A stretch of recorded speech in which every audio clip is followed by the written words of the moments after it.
Zylla! Hey. Are you gonna work on that Ivory Tower stuff? I tried. It's been like 2 years, you know. I know. But you try working on a script about racism in education in these conditions. It's demoralizing. I mean, I keep thinking I need to do more interviews for it, and there's just...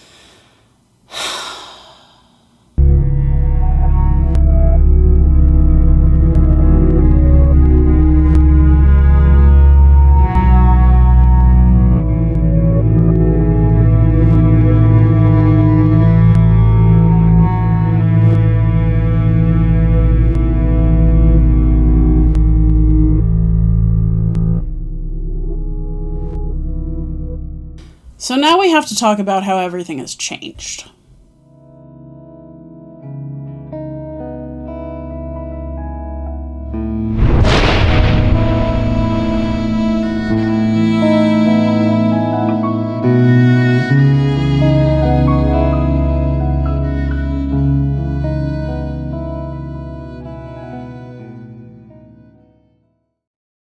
Hello and welcome.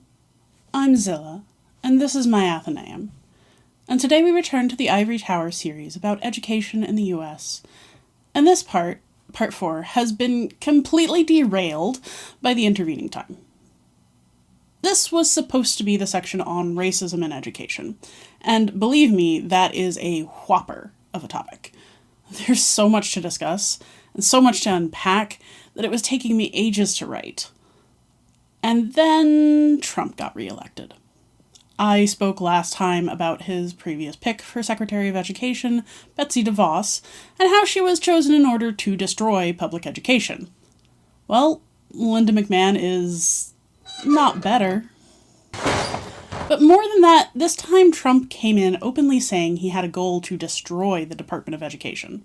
In a few moments, I will sign an executive order to begin eliminating the Federal Department of Education once and for all. This is hardly unexpected, aside from the fact that I had foolishly convinced myself that we were going to elect blue no matter who, and then have to stave off the fascist revolt, rather than the fascists winning outright. On top of the fact that Trump's backer goal of ending public education was already on display in his first term, we also had public knowledge of Project 2025's step-by-step plan. The plan called for, among other things, the abolishment of the Department of Education, the end of Title I, which increases funding for underprivileged children, promoting the voucher system in order to shuffle federal funds into private schools, and deliberately targeting disabled, LGBTQ+, and BIPOC children for punishment, suspension, and expulsion. So it's hardly a shock that this is precisely what has been started. The executive order to end the Department of Education went out on March 20th, 2025, and while that order was halted by court order in May, the department has already had its staff slashed nearly in half. Plus, it will surely be appealed, and the Supreme Court of the United States is, shall we say, compromised. We spoke before about the relative newness of the Department of Education as a national institution, but I need to emphasize here that it takes much longer to build something than to break it.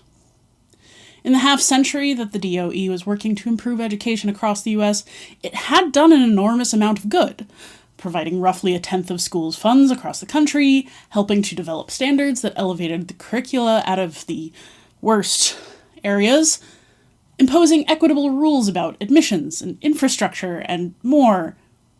It also imposed plenty of foolish waste of time and resources, yes, but it was a huge step up from each state having its own completely separate system. By dismantling the federal system, the goal of Project 2025 and its openly Christian nationalist creators is to plunge our public education system back into stratified rot. Blue states will, of course, be least affected, both because they have the most money of their own to put into the school systems, and also because they espouse the value of trying to give everyone an education.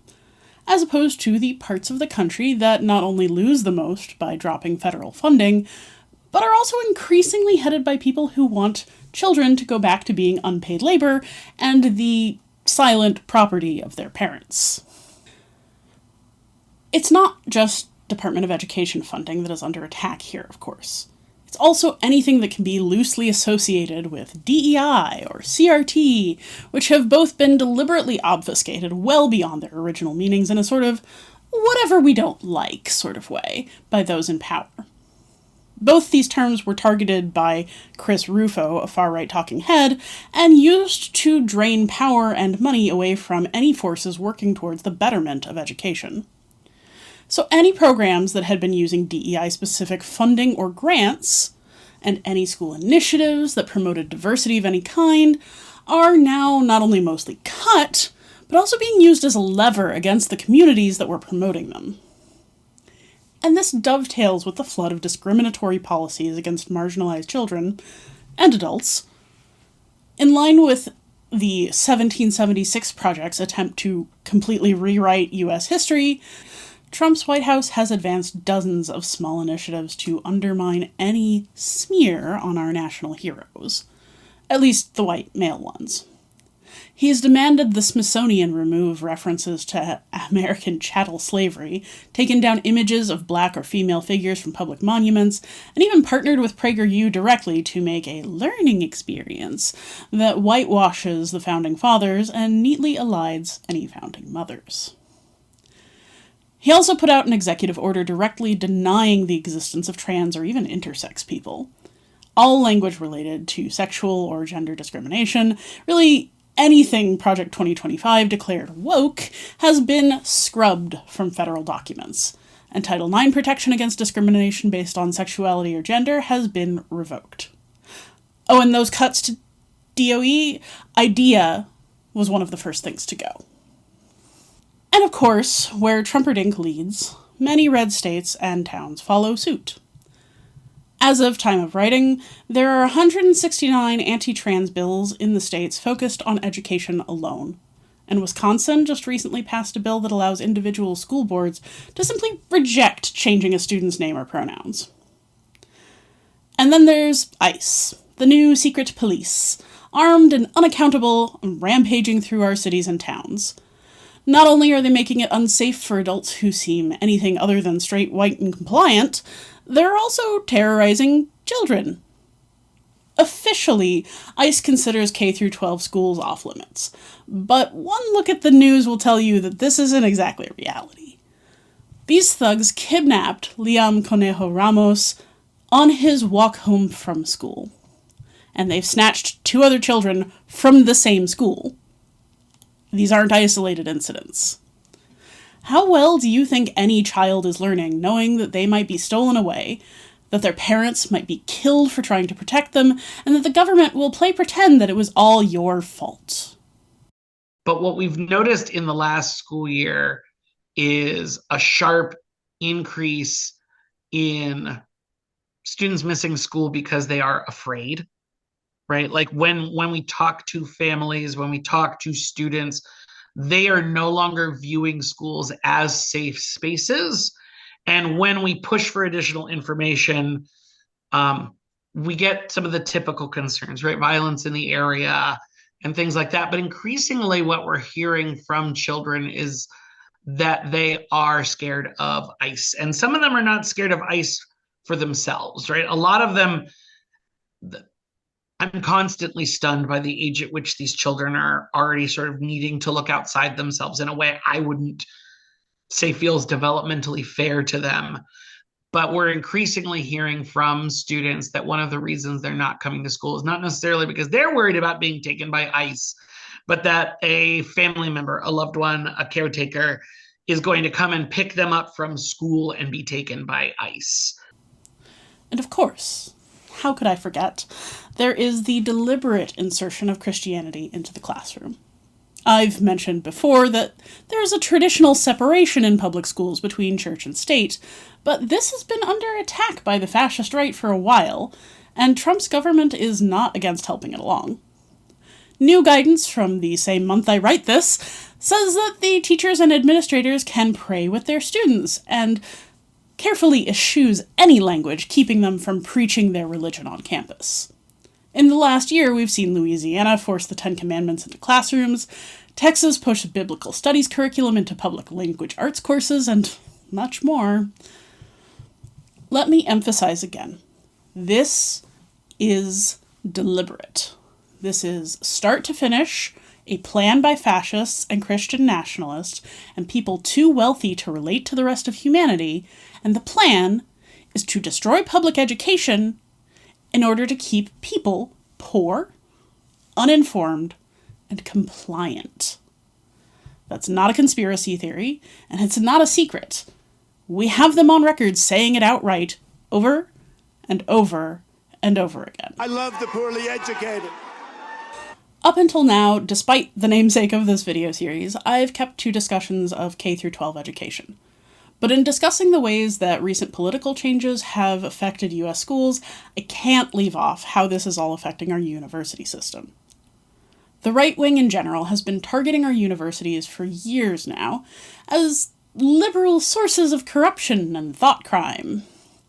This has bred a number of insidious things, from unaccredited Christian universities to the rise of Turning Point USA's misuse of the term diversity on campus to mean including conservative ideas, to the expulsion of a trans grad student for failing an obviously terrible paper that was created to go viral. Since Trump's second ascension to the throne, he has been outright using all these talking points as a cudgel, threatening universities with disruptions of federal funding if they don't give in to his ideological demands. Those range from the excision of demonized DEI and CRT, to the removal of entire departments, to even direct interference in course curricula. And that's before we even get to the banishment of international students on pain of ICE. And things are in a very bad way there. Columbia University is a good example for some of the flashier pieces of nonsense. They were one of the first that Trump directly threatened, and they caved pretty much immediately. They acceded to every foolhardy demand on the list, and Trump still took their federal funding, saying that they still had a long way to go. They were also one of the first places where pro-Palestinian protesters were abducted from campus by ICE with no pushback from the school. And their reputation is now in the tank. But while that story got a fair amount of attention, the dismantling of university integrity has not stopped. Many places comply in advance out of fear of being targeted, while others, like Harvard, put up a token resistance, but quietly cut their programs anyway because it's what the business people in the top already wanted an excuse to do. We'll talk more about that later. But then there are some schools like Texas A&M, where the administration has really bought in. Curriculum oversight is combing through individual syllabi and recommending the removal of individual readings, like Plato's Symposium. But Zylla, don't the PragerU crowd love the classics? Well, yes, but only on the surface. See, if you actually read the Symposium, you'll find out quickly that he was very, very gay. And also that he was in favor of a society where women were considered the equal of men. And we can't have that now, can we? It's practically DEI. And that's always been a problem for the stick-to-the-classics crowd. Actual history doesn't line up with their narrative of a pure, white, cis-het, male-dominated world. There are more actual pieces of literature, culture, history, and art. And when people are allowed to see them and interact with them, it just gets harder for that view to be maintained. Which is, of course, the real reason why universities have traditionally made their graduates overall more liberal. It's not that they're being indoctrinated, it's kind of the opposite. So as our schools at all levels come under attack and the system gets less reliable, what can we do about it? Obviously, for now, we fight against these changes. So far, Trump hasn't had the power to unilaterally dissolve the DOE, though the process is still getting teed up. But we've got to be heard on every single instance, and no one person can do all that. It takes every individual paying attention, getting active, finding out what's near them. And that works. None of these institutions can operate completely without the consent of the people. Just look at how poorly ICE operations are going in Minneapolis if you need proof. It's not that things are going great, but they sure aren't going smoothly for the occupiers. More importantly, we have to keep fighting for better. It's not just a return to the status quo that we need. With the system being broken beyond easy repair, we have an opportunity for change. We can demand that when a new federal education system is created, because at some point, for some definition of federal, it must be, that it take into account all the lessons we've learned from what has gone before. And so I'm returning to this project, because while things have gotten so much worse, it only means that we have a chance to put things right. So, keep learning, friends. We're in for it.